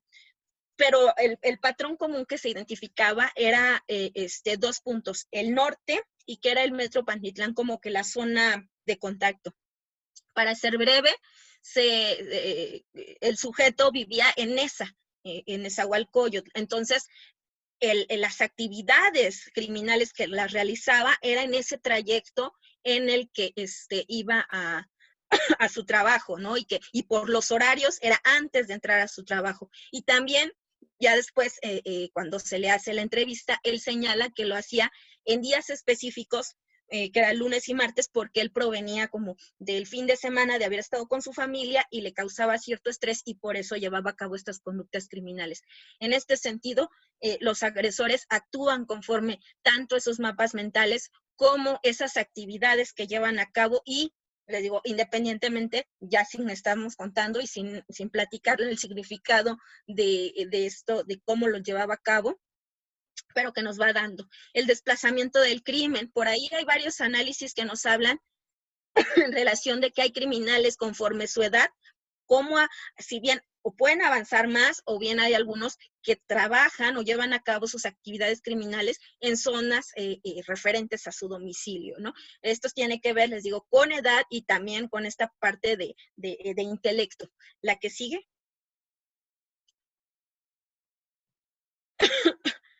En nuestro caso de Hidalgo, hay una clásica que David Kanter relaciona desde la perspectiva de la psicología investigadora, que era la teoría del círculo. La teoría del círculo nos habla desde dos perspectivas. Aquellos que llevan a cabo actividades en un espacio territorial que se puede concentrar dentro de un círculo y dentro de este círculo ellos viven, habiten o llevan actividades de trabajo o de algunas otras, o bien aquellos que no llevan a cabo esas actividades, pero que viajan a ese lugar, depositan o hacen la conducta y se retiran. En el caso de que estamos viendo, en el caso de Hidalgo, es lo que les decía, no sé si alcanzan a ver, la línea amarilla es la carretera la carretera federal, la que divide el Estado de México con el Estado de Hidalgo. ¿Qué pasa con nuestro sujeto? Nuestro sujeto no conoce Hidalgo, porque él así como entró, salió haciendo el recorrido. Yo cuando hice el recorrido, así como entramos, así la salida, esa misma calle donde deposita el cadáver es la misma que te permite volver a regresar. Entonces, nuestro mapa mental es, nuestro sujeto no conoce y trata de simular, manipular la escena para que se vaya toda la investigación de ese lado y siendo una persona desconocida, trata de hacer que se pierda o se archive ese caso. Por favor, la que sigue. Y bueno, hay que hacernos, para entender el perfil geográfico, hay que hacernos una serie de preguntas. ¿Por qué elige ese lugar? ¿Cómo ha llegado hasta ahí? Las características de la zona, hay vías de escape, es un lugar apropiado para conductas, qué tipo de transporte pudo haber sido utilizado. Todos estos elementos nos van a ir identificando la forma en que nuestro sujeto está haciendo o programando todas sus actividades y a partir de eso la toma de decisiones para llevar a cabo esa conducta. Por favor, la que sigue.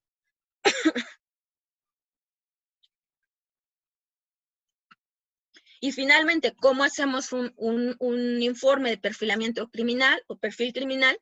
Lo primero que debemos hacer siempre recopilamos información, analizamos, hacemos la parte criminal, que ya les decía, la parte geográfica, hay que hacer una búsqueda doctrinaria a partir de las investigaciones inductivas que ya se tienen. Por ejemplo, existe el Manual de Investigación Criminal, donde es una recopilación de diferentes tipos de agresores y sus características y sus motivaciones. Empezamos a identificar, porque este no es un trabajo, es un trabajo multidisciplinario, transversal, porque tenemos que auxiliarnos de todas las áreas de conocimiento que nos permitan identificar cómo llevó a cabo todas estas conductas del agresor, qué es lo que está tratando de decirnos.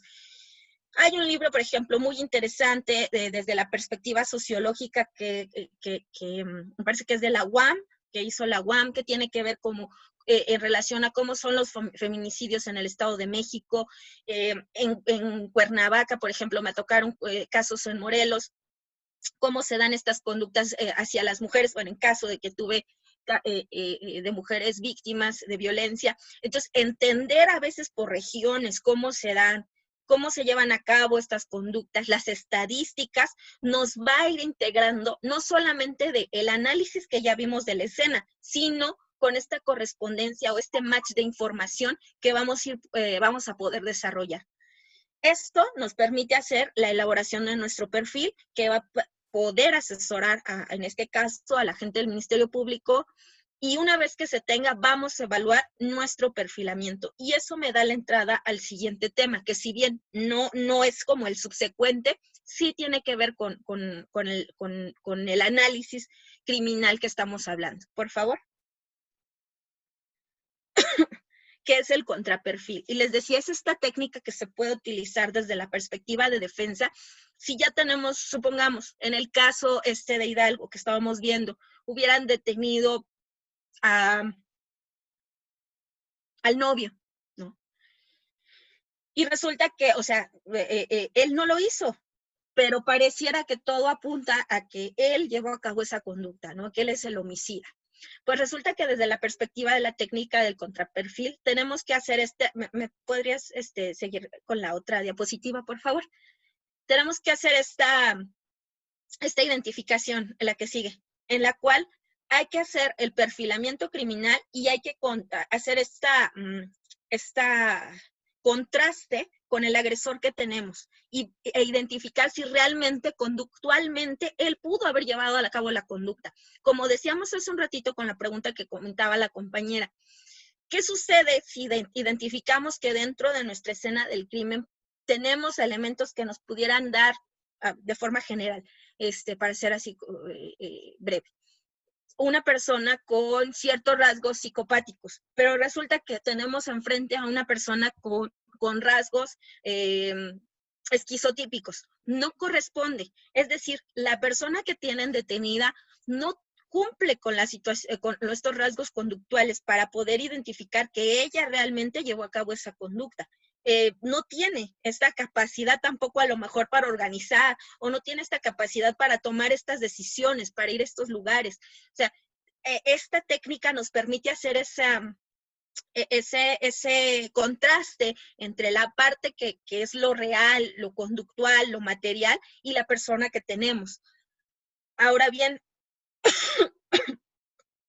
les decía, en algún momento yo tuve uno de los casos del monstruo de Ecatepec, y ¿qué sucedía? En este caso en específico, resulta que no es uno de los que están como tan en los medios, porque la víctima se encontraba desaparecida. Y ustedes saben que si no tenemos como la parte física, si no está el cadáver, pues no lo tenemos como cierto, ¿no? Y entonces, ¿cómo identificar si realmente esta persona llevó a cabo la conducta, ¿no? Entonces, ¿cómo? Y se hace todo un proceso de análisis, y les digo, tanto de la parte física, de la parte de los lugares, como de las entrevistas, para identificar las motivaciones y sobre todo en este caso en específico, si la persona realmente, uno, había tenido contacto con la víctima y dos, había llevado a cabo las conductas en contra de nuestra víctima, ¿no? Y todo este proceso de análisis se tiene que poder establecer y se utiliza con estas técnicas de perfilamiento criminal para poder identificar la persona que tenemos y su relación con los eventos criminales que en este caso se le podían o no ser atribuibles. Y para esto, si bien es cierto, no hacemos como esta interacción entre una parte de contraperfil con el perfilamiento criminal, o se hizo para poder identificar cuál había sido la intervención de este sujeto con la víctima por la cual nosotros estábamos haciendo el análisis. Por favor. Y en este sentido, pues nada más a manera de comentario, tenemos la parte criminalística, que es la parte material, y la parte del perfilamiento criminal. Estos comparten dos cosas importantes. Su objetivo es poder identificar un agresor, pero además de ello, el principio fundamental que comparten es el principio de intercambio, porque en la parte criminalística, ya saben, el agresor deja algo en la víctima, en el lugar, etcétera.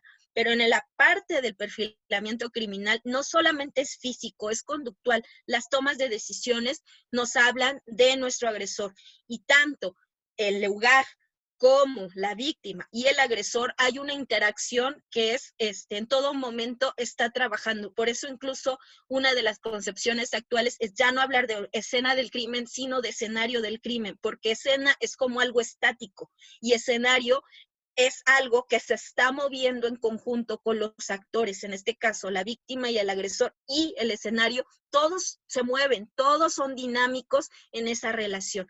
Lo que los diferencia es que, bueno, les digo, las evidencias materiales, lo físico, la parte físico, los indicios físicos los pueden destruir, el agresor puede destruir, pero para nosotros, que esos son incluso evidencias conductuales, no se destruyen, al contrario, nos da mayor información porque nos permite identificar si hay manipulación y qué tipo de manipulación. Y la parte de lo que se diferencian es que actualmente pues el peso probatorio es como más constante hacia la parte criminalística que hacia el perfil criminal porque es una técnica que es poco utilizada, al menos en nuestro país. Y pues con eso, nada más así, muy breve, quise como introducirlos dentro del perfilamiento criminal, y pues ya, sería todo por ahora. Muchas gracias. Maestra, muchísimas gracias. Ha sido una extraordinaria charla y hemos aprendido mucho de usted. Hay varias preguntas, algunas usted ya hizo favor de contestarlas a lo largo de la plática y otras pues me las hicieron llegar de modo privado y se las quiero comentar para que por favor nos responda. No sé si quiere que las haga todas juntas y usted las optimiza o quiere de una en una. Pues no sé si hay alguna como constante o algo, o no sé, si no son muchas, pues las vamos igual contestando. Están divididas en dos grandes ejes temáticos, noto yo. Por un lado, nuestros participantes están muy intrigados en la formación profesional de usted. Porque, por ejemplo, nos pregunta una chica, ¿no? ¿Qué se necesita estudiar? Ella dice, ¿qué debo estudiar para hacer los perfiles criminales como usted? ¿Qué profesionalmente cómo tendría que prepararse, no? Okay. Esa es una de ellas. La otra, que digamos también en esta escala de lo profesional, justamente nos preguntan que ¿cuánto tiempo tarda usted en hacer una perfilación criminal? Y otra pregunta que va ligada a eso también, sepa que muchos bueno, la mayoría también de los participantes que nos acompañan son defensores particulares y están interesados o intrigados si en algún momento contratan nuestros servicios y los de usted para poder hacer algún análisis de caso, ¿no? Y en base a eso, una de las preguntas es, en dado caso se tenga que hacer un contrainforme, ¿qué necesita usted como mínimo? Digo, en las últimas diapositivas nos presentó como todo lo que analizaría, ¿no? Y entiendo también que tiene un reto multidisciplinario tremendamente, o sea, usted básicamente necesitaría que todo venga perfecto, ¿no? Que la policía de investigación haga buenísimas entrevistas, que el procesador del escenario del crimen lo procese bien y todas estas circunstancias. Pero en cuanto a mínimos, tal vez para que usted pueda dar un contrainforme, ¿cuáles serían esos elementos mínimos? Dejo aquí estas preguntas y ahora que nos haga favor de responderlas, le pido que nos conteste las otras, por favor. Ok. Bueno, en cuanto a mi formación, pues originalmente soy licenciada en Derecho, pero, o sea, siempre esta parte de identificar conductas criminales, pues siempre ha sido como algo que me llamó la atención, ¿no? Entonces, en la UNAM estudié la parte de investigación investigación psicocriminal. Ahí fue como mi primera formación. Después, pues, obviamente, la maestría en criminalística, en ciencias forenses, y tengo por ahí terminada también de derechos humanos. Aparte, pues, obviamente, como tal, no hay algo que te unifique, ¿no? Pero realmente, por ejemplo, de la UNAM fue donde como que obtuve la formación más sólida en la investigación psicocriminal para la elaboración de perfiles criminales, y ya de ahí, pues bueno, diversos cursos que he tomado en materia de análisis de escena, de evidencias conductuales, etcétera. Pero yo digamos que lo principal o mi tronco más fuerte fue el curso que tomé en la UNAM, el diplomado que da la UNAM. Fue como, le digo, y adicionalmente a mí me ha servido mucho la parte de la maestría en criminalística porque me ayuda a identificar. Ahora bien, lo que comentas es cierto, o sea, todos quisiéramos que fuera perfecto, pero creo que a veces entre menos perfecto te sirve para identificar más información. Nunca he encontrado hasta ahorita, en los casos que he tenido, algo perfecto. De hecho, todo ha sido imperfecto. Desde le puedo decir, mi primera entrevista a la que yo asistí para hacer un análisis de testimonio, me tocó el cliché del MP con la torta, escuchando música de Valentina Elizalde, y era una entrevista a una menor de edad de una niña desaparecida, del caso de una niña desaparecida, ¿no? Yo tenía que hacer el análisis de testimonio, que implica la parte lingüística y la parte no verbal, ¿no? Bueno, también en la UAM estudié la parte de lenguaje no verbal. Ha sido como varios cursos en los que he estado participando, bueno, he tomado para tratar de hacer un poco de esta formación. Y les digo, nunca me ha tocado algo perfecto. Me ha tocado que incluso en alguna otra chica, cuando hice un perfil criminal, asisto a su casa, hago como parte del análisis, tengo que hacer esta especie de inspección, y encontré algunos indicios que pues, no habían identificado los peritos. Entonces, sí, toda esta información es útil, pero a veces hay que volver a revisarla y checarla con otros ojos. ¿Qué necesito? Depende del caso para identificar tanto la parte positiva de la investigación como la parte negativa, ¿no? Las malas prácticas. Y a veces las malas prácticas, pues, te dan otros elementos. A lo mejor si están desde una perspectiva de defensa, decir, ¿sabes qué? Pues aquí también hay ciertos errores que se cometieron, las entrevistas, todo. Si es posible, yo vuelvo a entrevistar, o sea, todo lo que me sea necesario, yo lo utilizo en la medida que sea posible. O sea, yo no trato de limitarme, sino, ¿sabes qué? Yo voy a necesitar entrevistas, yo voy a necesitar asistir al lugar, voy a necesitar ver todas las actividades que realizaron el criminalista, todo eso yo lo ocupo.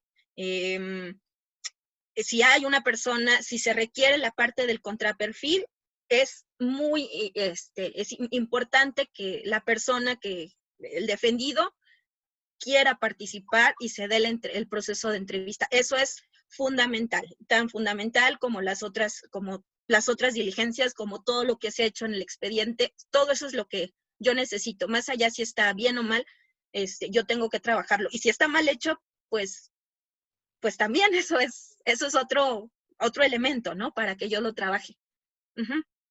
Ok, Eh, maestra, la pregunta de que más o menos, esta pregunta de, siento yo que la hacen nuestros participantes como temiéndose que en algún momento nos agarren las prisas para contratarle en sus servicios para un caso.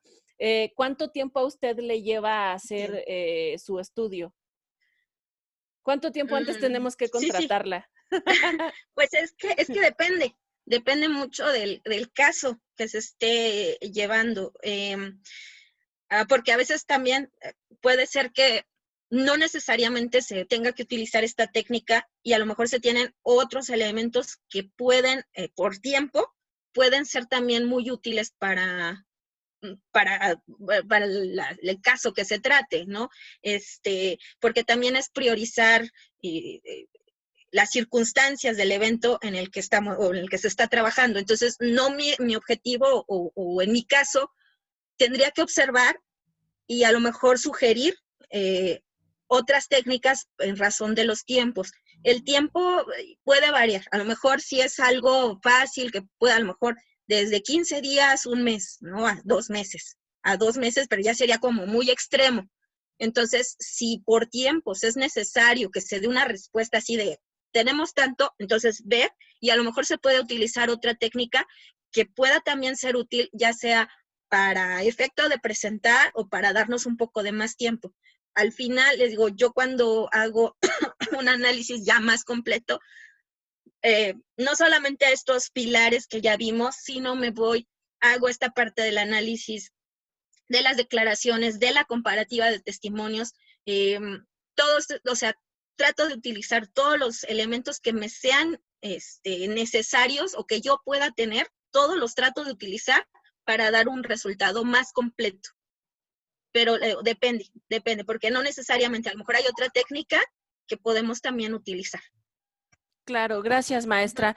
Una penúltima pregunta es, para que uno pueda ser perfilador criminal, usted nos cuenta, ¿no? En su caso es licenciada en Derecho, pero la pregunta de nuestro buen amigo Víctor es justamente si entonces también lo podría ser un psicólogo, criminólogo o victimólogo, ¿también podrían Sí, ser claro, perfiles afines? claro, claro. Lo único es tener una formación específica en perfilamiento criminal, porque, por ejemplo, muchas veces las licenciaturas en criminología pues están un poco más específicas, ¿no? En algunos puntos. Y sí, en estos otros hay que como darse un poco más hacia la especialización, porque la parte victimológica de verdad que es muy compleja y todos nos vamos hacia como lo fácil. Pero en algún momento yo he trabajado mucho en perfilamiento victimológico, a veces cuando he presentado los dictámenes en juicio, como que todos piensan que víctima es como, ya le hicieron algo y fin. Cuando hay que entender que para que una persona llegue a ser víctima, trae todo una historia de vida detrás, ¿no? Y no es esta parte del prejuicio de, es que se fue porque el novio o se fue porque en casos de trata, ¿no? Estas chicas que son captadas por enamoramiento.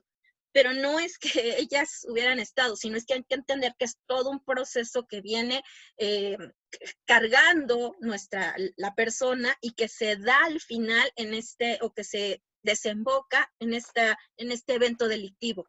Entonces, así como en esto ocurre, que es así muy breve victimológico, así el perfilamiento criminal. Sí, sin problema puede ser. De hecho, lo idóneo es que sean criminólogos, sean licenciados en psicología, bueno, psicólogos, psiquiatras, de verdad, todas estas áreas son muy afines, de hecho son como básicas para hacer el perfilamiento criminal. Lo único es que sí deben tener como una formación tanto en la parte criminalística como de interpretación para efecto de conductas, pero son Excelente. básicas. Uh -huh. Muchas gracias, maestra. Y la última pregunta ya va más enfocada a lo jurídico. Nuestro amigo Lucio, desde Tamaulipas, perdón, nos pregunta que las conclusiones del estudio que usted haga, ya sea a nivel dictamen, a nivel contrainforme o esto que usted nos ha explicado, él es defensor particular. Entonces se pregunta, este tipo de pericial que usted maneja, ¿en qué podría beneficiar a las libertades de su imputado? Por ejemplo, de antemano, anticipo, perdón, a mí se me ocurriría que es una herramienta valiosísima para establecer dudas razonables en etapa de juicio oral. Pero, ¿usted qué consideración tiene al respecto?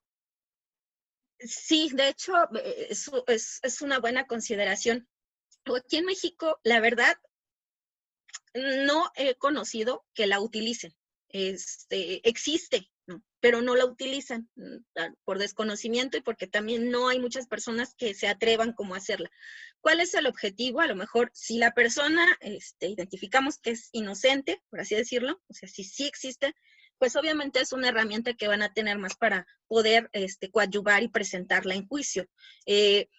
Pero si no llega a ser así, pues se debe considerar esa otra parte, ¿no? Que a lo mejor puede no ser útil. Ahora bien, esto desde una perspectiva a lo mejor de presunción de inocencia, por eso es un poco compleja. Y les decía, se puede utilizar en el sentido de que la parte de la defensa, atendiendo a consideración de que no lo hizo, o bueno, se está defendiendo el hecho de que la persona no lo hizo, en este sentido, da su consentimiento para que se le haga, porque les digo, es compleja esta técnica, porque es tanto el perfilamiento como la parte de hacerle un análisis a nuestro sujeto. En este caso, yo lo haría colegiado y derivado de las conclusiones, ya haría mi match de información. Entonces, necesito identificar o que la persona que se encuentre en proceso de investigación dé el consentimiento, obviamente consentimiento informado de lo que se va a realizar, con qué fin se va a realizar y que la respuesta se le va a dar, bueno, en este caso a la parte que contrata los servicios, ¿no? Y ya ellos tomarán la decisión. Pero sí es muy importante, pero si de entrada, por ejemplo, estamos estableciendo que si la persona no llevó a cabo las conductas, pues es una técnica que puede ser aliada dentro de las muchas otras periciales que pueda ofrecer la defensa. Y le digo, y como al final, pues no es algo que saque uno de la manga, ¿no? Sino que lleva un andamiaje, tanto de la parte criminalística como de la parte conductual. Excelente, clarísimo. Entonces, muchísimas gracias, maestra, por responder a las interrogantes de nuestros participantes. Y además quiero agradecerle mucho también que se haya podido prolongar en el tiempo. Sabemos por ahí que, como usted lo denominó, hubo un factor que de pronto pudo haberla presionado un poco, pero no, usted quiso continuar con nosotros y además compartiéndonos el gran conocimiento que usted tiene. Así que de parte de Abocacil Firma Legal, le agradecemos mucho que haya estado esta tarde-noche con nosotros. Agradezco también a cada uno de los participantes por la lealtad al Jueves de Abocacil, por seguir con nosotros. Si alguno de ustedes necesita contratar los servicios de la maestra Alicia, no duden en mandarnos un correo electrónico y nosotros, pues bueno, le iremos dando seguimiento a cada una de las necesidades de ustedes. Haremos llegar también sus constancias a quienes así lo requirieron en los próximos días y también la de usted, maestra Alicia, en agradecimiento a su intervención. Y pues no nos queda más que despedirnos y desearles a todos una extraordinaria noche de jueves. Muchas gracias y hasta luego.